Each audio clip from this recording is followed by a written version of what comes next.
Halo semua, selamat datang di kupasan kita kali ini. Kita bakal ngobrolin soal salah satu seni paling tua dan jujur aja paling keren, teater. Nah, sadar nggak sih, kita tuh sering banget pakai kata teater sama drama, kayaknya sama aja artinya. Tapi, emang iya? Beneran sama? Nah, ini dia pertanyaannya. Kelihatannya sih simple ya, teater dan drama. Sama atau beda? Tapi jangan salah, jawabannya ini justru jadi kunci buat ngebuka pemahaman kita soal dunia panggung. Yuk kita bedah bareng-bareng. Oke, kita mulai dari yang paling dasar dulu ya. Jadi, apa sih bedanya teater dan drama?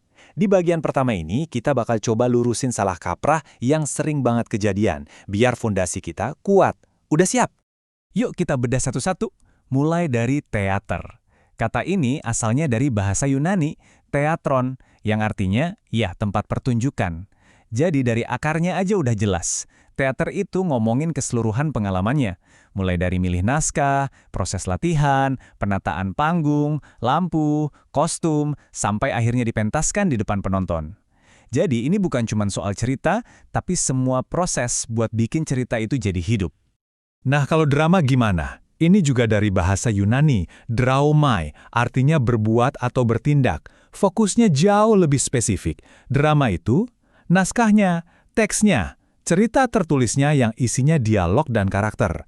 Gampangnya, drama itu kayak cetak biru atau resep dari sebuah pertunjukan. Jadi, intinya gini, kalau kita bayangin teater itu sebuah hidangan lengkap yang disajikan di restoran, maka drama itu resepnya. Teater itu proses memasaknya, penyajiannya, sampai dinikmati oleh kita. Jadi, drama itu adalah bagian dari teater. Drama itu ceritanya, teater itu pertunjukannya. Paham ya? Nah, sekarang kita udah ngerti bedanya. Yuk, kita lihat gimana wujud teater ini di negara kita sendiri, di Indonesia. Tentu aja kita harus mulai dari akarnya yang paling dalam, yaitu panggung tradisional Indonesia. Apa sih teater tradisional itu? Sebenarnya ini adalah seni pertunjukan yang benar-benar lahir dari rakyat. Dia tumbuh dan berkembang di tengah-tengah kita, di sebuah daerah.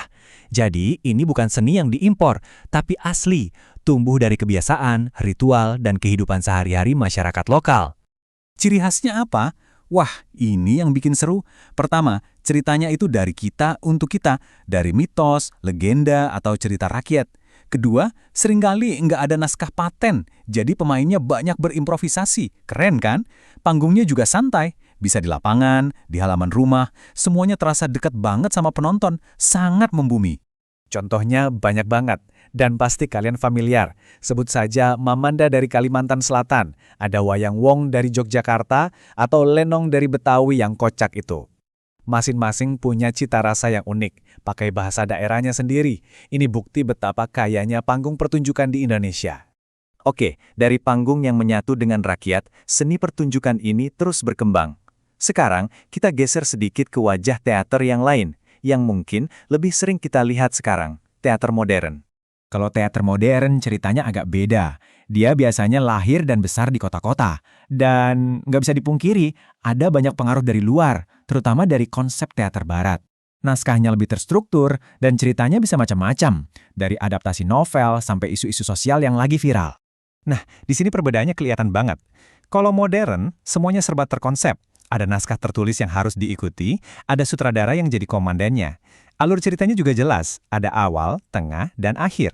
Panggungnya pun lebih formal, di dalam gedung khusus. Bahkan, sinetron dan film yang kita tonton itu pada dasarnya adalah turunan dari prinsip teater modern ini. Tapi jangan salah, teater itu nggak cuma dibagi dua, tradisional dan modern loh. Bentuknya macem-macem banget. Dan ini bagian yang paling seru. Yuk kita intip beberapa jenisnya. Pertama, teater tutur. Sesuai namanya, kekuatannya ada di ucapan. Di sini, satu orang bisa jadi pusat perhatian. Contoh paling gampang, stand-up komedi. Satu orang, satu mic, tapi bisa bikin seisi ruangan heboh. Atau pembacaan puisi dan dongeng, kekuatan kata-kata, itu intinya. Terus ada kebalikannya, teater gerak. Di sini, dialognya minim atau bahkan nggak ada sama sekali. Tubuh yang jadi penceritanya. Coba bayangin pantomim, semua cerita disampaikan lewat gerak. Atau yang lebih kolosal, tari kecak di Bali. Ratusan orang bercerita tanpa dialog, cuma dengan gerakan dan suara cak-cak-cak-cak. Keren banget kan? Lalu ada teater boneka. Ini salah satu bentuk seni pertunjukan paling tua di dunia. Di sini bukan aktor manusia yang tampil, tapi boneka yang dihidupkan oleh dalang. Tentu kita semua kenal sama wayang kulit atau wayang golek. Itu adalah contoh teater boneka yang adiluhung. Dan yang terakhir, yang lagi ngetren juga, drama musikal. Ini semacam paket komplet. Ada cerita, ada akting, ada tarian, dan yang paling penting, ada musik dan nyanyian. Dialognya sering dinyanyikan. Sebenarnya, teater tradisional kita kayak lenong dan ketoprak itu udah musikal dari dulu. Nah, versi modernnya ya kayak pertunjukan-pertunjukan besar di panggung Broadway atau yang sering diadaptasi di sini. Wah, banyak banget ya jenisnya. Tapi ini bikin kita mikir, sebenarnya dari mana sih semua ini berawal? Kenapa manusia dari zaman dulu punya dorongan buat mementaskan cerita? Jujur aja, nggak ada yang tahu persis tanggal berapa teater pertama kali muncul. Nggak ada prasastinya, tapi para ahli punya 3 teori besar yang coba ngejelasin gimana semua ini bisa terjadi. Ketiga teori ini nyambung banget sama sifat dasar manusia.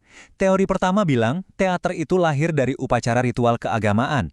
Dulu mungkin cuma ritual, lama-lama ditambahin unsur cerita biar lebih dramatis. Teori kedua dari upacara mengenang pahlawan. Kisah hebat para pahlawan diceritakan ulang, diperagakan, biar nggak dilupakan. Dan teori ketiga, yang paling simpel tapi paling masuk akal, ya karena kita, manusia, suka banget cerita.